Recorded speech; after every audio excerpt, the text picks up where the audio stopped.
Pressões e debates políticos se movimentam mais uma vez para alterar a legislação eleitoral a um ano das eleições de 2022. Como que a Justiça Eleitoral se prepara para cada ano lidar com as mudanças, as turbulências que vêm da política e ainda assim manter as suas reconhecidas nacional e mundialmente qualidade, agilidade e eficácia?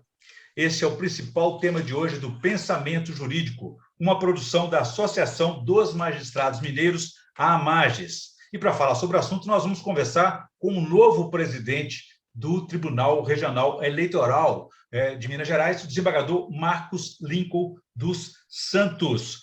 Doutor Marcos tomou posse no dia 18 de junho, e na sexta-feira, 18 de junho, e tem um mandato aí de um ano à frente do TRE Mineiro. Doutor Marcos, parabéns por essa nova missão, sucesso e obrigado por aceitar o nosso convite.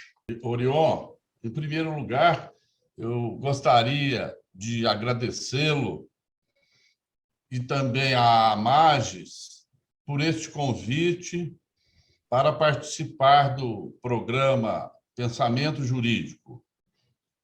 Gostaria também, nesta oportunidade, de prestar os meus cumprimentos e as minhas homenagens ao dileto e prezado amigo e presidente da AMAGES, o desembargador Alberto Diniz, que até pouco tempo foi meu colega de Câmara no Tribunal de Justiça de Minas Gerais. Eu lhe peço que transmita a ele o meu abraço e a minha consideração. Será dado com certeza, muito obrigado. E a você que nos acompanha, a favor, inscrever-se no canal da AMAGES no YouTube e envie suas sugestões e comentários, que serão muito bem-vindos. Doutor Marcos, o senhor assumiu a presidência do Tribunal Regional Eleitoral de Minas Gerais ainda no meio de uma pandemia, né? Nesse contexto, quais são as prioridades de sua gestão no comando aí da Corte Eleitoral Mineira? Orion, para ser sincero e honesto, a principal prioridade desta gestão será, evidentemente, a preparação das eleições gerais do ano que vem. Não é isso? Mas, para tanto, nós estamos tentando, nesse primeiro momento, através de reuniões com os servidores, com a alta direção da Casa, fazer a integração do Tribunal Regional Eleitoral com os juízes eleitorais, com os cartorários do interior, para que, dessa forma, possamos verificar as necessidades, as prioridades também de cada região, de cada zona eleitoral, para podermos, então, levarmos a bom termo essa nossa principal meta, que é a preparação das eleições do ano que vem. E, logicamente, que outras ideias, outros propósitos estão sendo estudados com a Casa, com a direção, com o vice-presidente e corregedor, desembargador Maurício, que é meu fraterno amigo, não é? Com o diretor-geral do Tribunal de Justiça, que eu redesignei na sexta-feira mesmo, que é o doutor Maurício Caldas de Mello, com o doutor Paulo Tamburini, que é o meu juiz auxiliar, que me acompanhou na Corregedoria de Justiça e agora aceitou continuar comigo aqui na presidência e, com certeza, prestará da mesma forma um excelente trabalho. Em princípio, são essas as nossas metas e prioridades. Muito bem. Sr. Marcos, agora, aquele magistrado que desembarcou lá em Patrocínio, em 1989, e que 30 anos depois aí, assume esse grande desafio na sua carreira. O senhor já imaginava lá atrás que poderia chegar nesse momento, nessa altura da carreira do senhor? Orion, para ser sincero, não imaginava. Quando eu ingressei na magistratura, eu tinha aproximadamente 30 anos, 31 anos de idade. Sempre vivi e me criei no interior, lá em Eloy Mendes, que eu gosto sempre de falar que eu sou de Eloy Mendes. Nasci e me criei lá, casei lá, não é? Meus filhos nasceram todos lá. Tive uma vida profissional na advocacia por alguns anos, 8 anos, aproximadamente, 9. Quando formei em Direito, em 1982, eu concorri a uma vaga no Legislativo Municipal e eu era professor lá, no ginásio São Luís Gonzaga, onde também lecionava a minha atual esposa. 2 adolescentes, praticamente, ou jovens, né? E começamos a vida ali, lecionando, advogando. E no interior, que advogado, fatalmente, ele tem que entrar na política, não é? Então, em 92, eu me aventurei e acabei me elegendo vereador lá na cidade. O que muito me honrou, evidentemente, né? Na militância política, na Câmara de Vereadores, na qual eu fui secretário da mesa na primeira legislatura. Uhum. E depois me elegeram presidente da Câmara. E foi naquele período, de 82 a 88, que teve aquele mandato de 8 anos, não sei se está lembrado. Quando o Sim. doutor Tancredo se elegeu governador de Minas, eu me elegi vereador em Eloy Mendes. Então, você está com o pé na política e está muito preparado para lidar com a justiça Não, mas eleitoral. aí depois, Orione, em 1988, nós concorremos na majoritária e não fomos felizes. Aí, então, a responsabilidade pesou nos ombros. Casado, recém-casado, filhos. Eu perdi aqui, agora eu estou... Né? E aí eu resolvi, fiz concurso para magistratura. E, graças a Deus, obtive êxito, não é? Tomei posse e falei, agora eu vou ser juiz. E me tornei realmente juiz, a verdadeira acepção da palavra. E, naquela época, era difícil, porque tinha aquele jargão, né? Juiz só fala nos autos. O que hoje está muito fora de moda, né?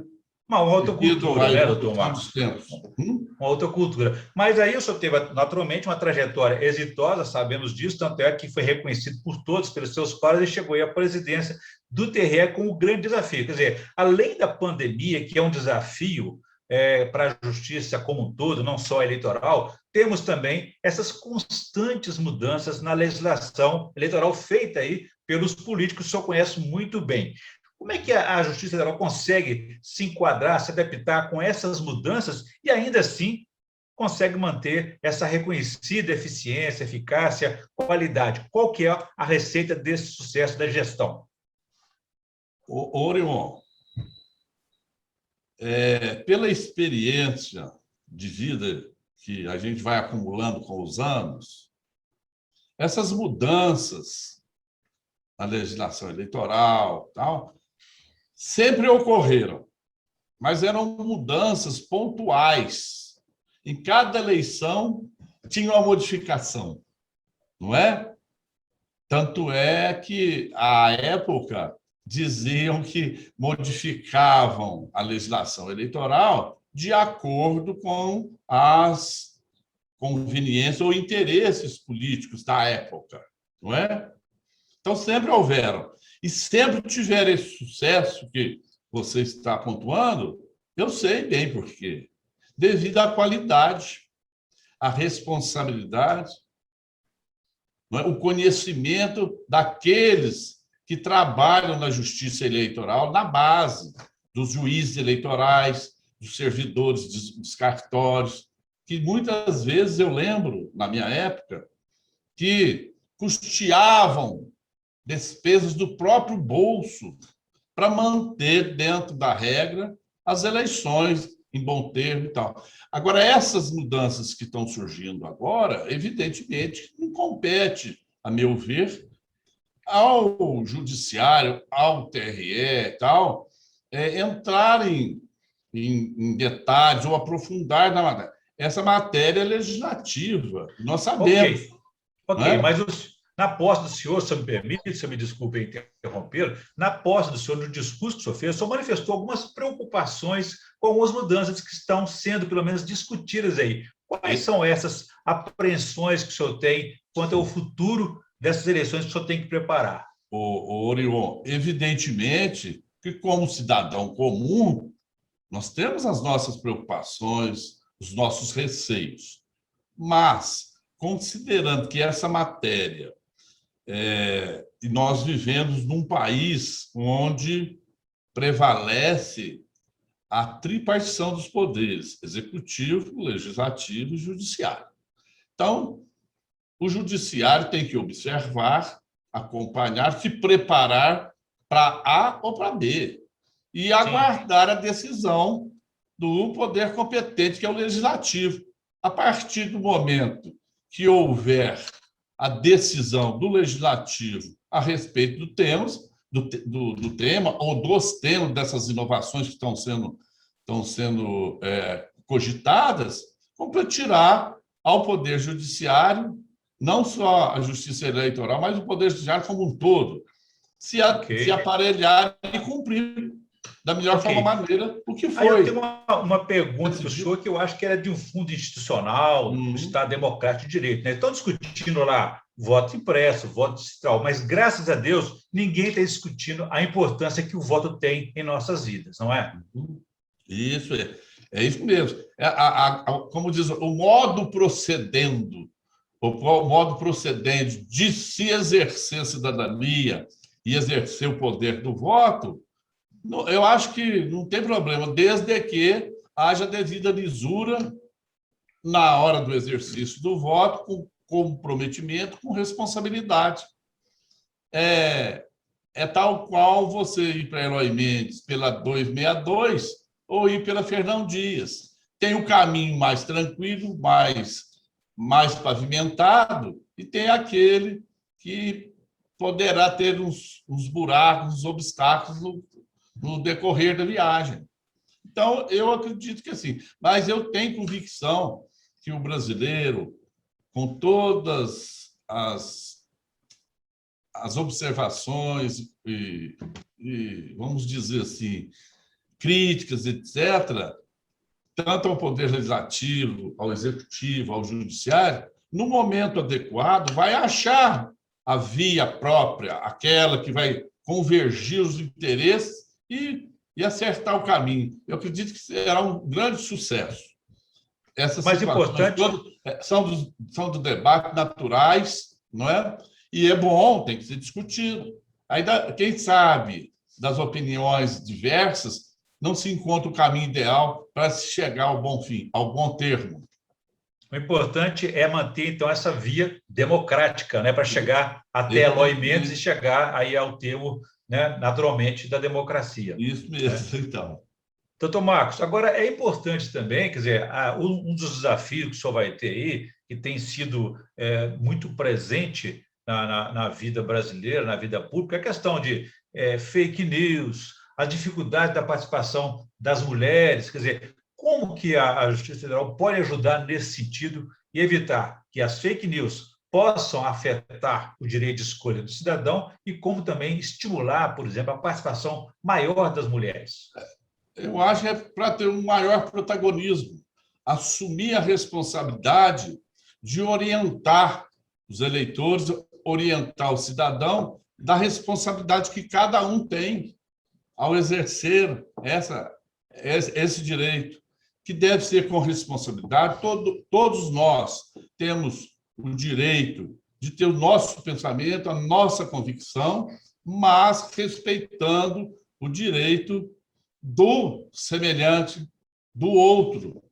E, como se diz, né? Aceitando o resultado das urnas. Como é que se prega democracia se, de repente, na hora que proclamado o resultado, quem não teve a felicidade de se eleger se volta contra o resultado? Com todo o respeito, isso é questão de maturidade, questão de princípio e de educação. A partir do momento que todos, os brasileiros, os mineiros, os belo-horizontinos, tiverem essa consciência, não vai ter mais nem fake news, nem coisa do ódio, nada, que todos saberão o que estão fazendo. Basta saber e ter responsabilidade no que faz, que tudo caminha bem. É como no futebol, né? Não se pode mudar as regras do jogo durante o jogo ou após o jogo, né? Também, enfim, é isso. Agora, doutor Marcos, uma questão importante que eu gostaria que o senhor contasse para a gente, porque fala assim, o mandato do presidente é de 1 ano apenas, quer dizer, o que pode ser feito nesse período? Mas eu acho que essa construção ela vem de antes. O senhor, por exemplo, foi corregedor do Tribunal Regional Eleitoral. Qual que é a importância que a corregedoria tem para a manutenção da qualidade, o aperfeiçoamento do magistrado, da magistrada, do servidor e da servidora? Oriol, você está fazendo uma pergunta para mim que eu tive a oportunidade de fazer uma referência bem simples na minha manifestação de sexta-feira. O exercício da corregedoria, nesse ano que passou, de junho, né, de 2020 até 18 de junho de 21 agora, que terminou meu período lá, me serviu para conhecer realmente a estrutura do poder eleitoral de segunda instância. Na primeira instância, como eu passei em várias comarcas do interior, né, nessa peregrinação de carreira, eu conhecia razoavelmente bem. E me serviu de orientação para poder até exercer a presidência, ao tomar conhecimento das dificuldades, das necessidades das zonas eleitorais, e por isso é que nós estamos preparando agora um projeto para valorizar os juízes das zonas eleitorais, os juízes do interior, os serventuários de cartório, atender a necessidade até mesmo recursos humanos, que a justiça eleitoral no interior é carente. Pelo que a gente está verificando, as zonas eleitorais que conta tão somente com um servidor. O servidor, nessa pandemia, por exemplo, foi fazer um exame, o cartório não tem quem o gerencie, o juiz também fica sem respaldo. Então, essa preocupação nós tivemos e pudemos colher lá na corregedoria, porque nós fizemos uma avaliação das eleições, ouvimos todos os juízes das 304 zonas eleitorais de Minas Gerais, os chefes de cartórios, os colaboradores, e temos um retrato de tudo aquilo que se passou, das dificuldades, dos êxitos, e esse retrato, vamos dizer assim, que nós tivemos, está servindo de orientação para o nosso programa agora nesse ano. Como você falou, é muito pequeno, por isso que eu brinquei no início, antes de gravar, e o meu mandato já está terminando, já passaram 4 dias, e nós somos só Entendeu? Só na conversa. Mas tem vamos incrementar. Um aspecto interessante para a gente, já estamos na reta final da nossa entrevista, um aspecto interessante que eu gostaria de observar é que da qualidade da justiça eleitoral, eu vejo que ela é muito resultado da ligação que ela tem com a justiça estadual, porque os juízes, as juízas, estão presentes em todo o estado, convivendo ali, conhecem a realidade de cada município de Minas Gerais e tem muito essa capacidade, essa capilaridade para poder organizar uma justiça eleitoral que, de 4 em 4 anos, 2 anos, tem que fazer um processo importante democrático como esse. Então, eu vejo que a justiça eleitoral tem uma importância muito grande, uma responsabilidade muito grande nessa qualidade. O senhor concorda? Concordo absolutamente. Eu fui juiz eleitoral no interior, realizei eleições, presidi eleições, naquela época ainda que era o voto de papel, que você passava noites, às vezes 2, 3 noites, apurando as eleições. Hoje, não. Com essa evolução tecnológica, isso é uma maravilha. Dali 3, 4 horas do encerramento do pleito, você já tem o resultado nacional. E, evidentemente, quando eu falo da responsabilidade que a Justiça Eleitoral tem, evidentemente que eu estou me referindo também à justiça estadual, à justiça comum, como você muito bem colocou, todos os juízes eleitorais são juízes comuns. E Minas Gerais tem um quadro de magistrados de excelência, reconhecido nacionalmente. E o meu propósito no exercício da presidência do Regional Eleitoral é cada vez mais aproximar da gestão, da administração do Tribunal de Justiça, que vem fazendo, nessas últimas gestões, excelentes trabalhos, desenvolvendo toda a necessidade, atendendo aos juízes, aos servidores de modo geral, não só em termos financeiros, mas proporcionando melhores condições de trabalho, proporcionando instrumentos. Hoje não se fala mais em poder trabalhar sem um computador, não é isso? Não fosse essa evolução tecnológica, como que poderíamos exercer a nossa função de distribuir a justiça? Sim. Durante essa pandemia? Exatamente. Não é? Doutor Marcos. Então tem que aproximar cada vez mais e fazer uma interlocução e uma troca de experiências do regional, da direção do regional e a direção do Tribunal de Justiça. Que aí nós, em conjunto, chegaremos ao propósito final, que é prestar o nosso serviço ao povo brasileiro, à população e aos cidadãos.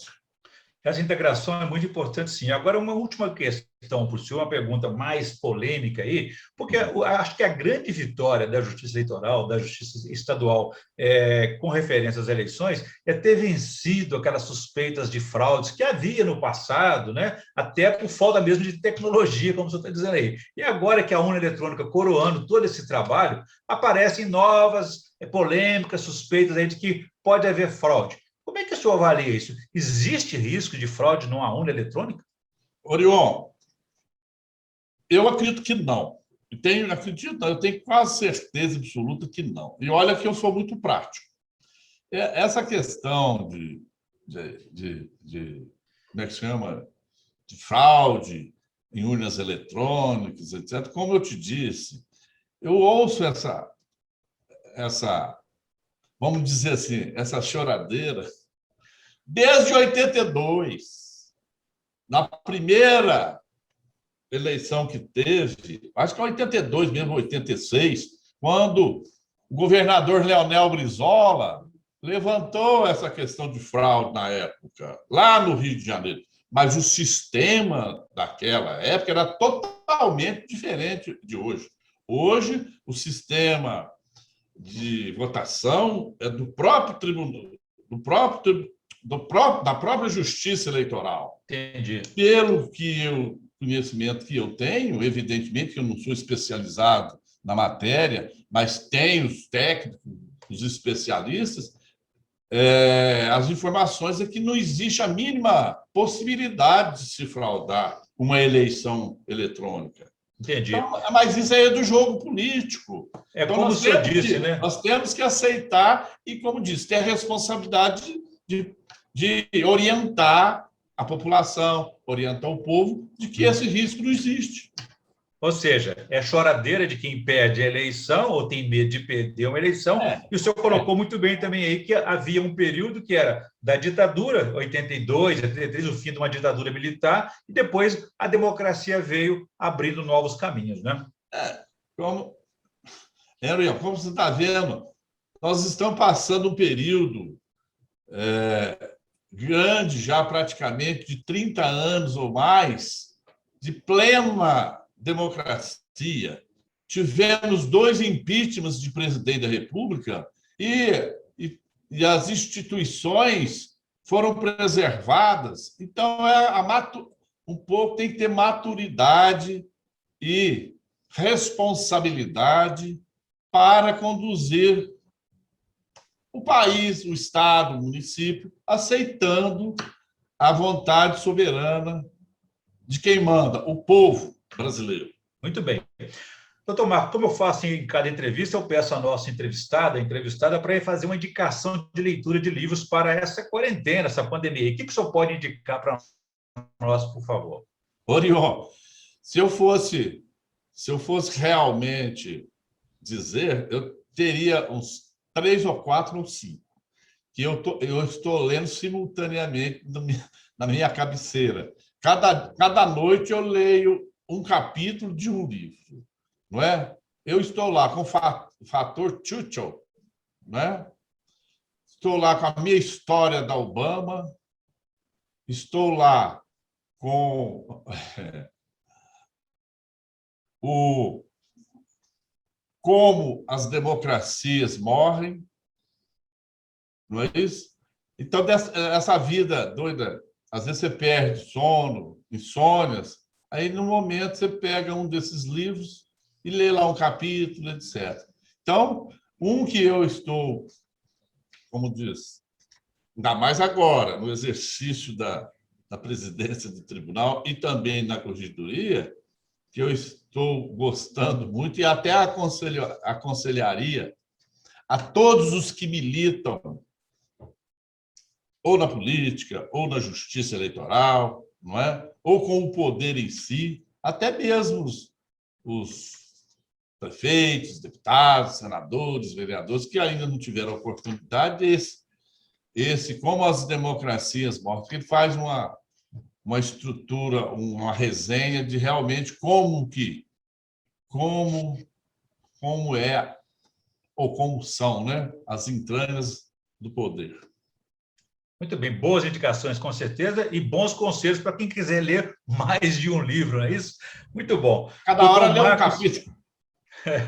Doutor Marcos Lincoln Santos, presidente do Tribunal Regional Eleitoral de Minas Gerais, muito obrigado pela entrevista. Discutimos aqui, debatemos os desafios da Justiça Eleitoral para as mudanças que vêm na legislação, que podem vir ou não, e provavelmente também a questão da pandemia, as dificuldades, os desafios, para levar cada vez mais essa qualidade da prestação jurisdicional da Justiça Eleitoral. Muito obrigado pela entrevista, foi um prazer. Eu que agradeço, Orion. Espero uma outra oportunidade poder também colaborar com os temas mais atuais e mais próximos da nossa missão, que é preparar as eleições do ano que vem. Com certeza não faltará oportunidades. E a você que nos acompanhou até aqui, você pode ver e rever esse programa nos canais da Amages, no YouTube, nas redes sociais e também no site da associação. Vamos ficar por aqui. Obrigado e até a próxima.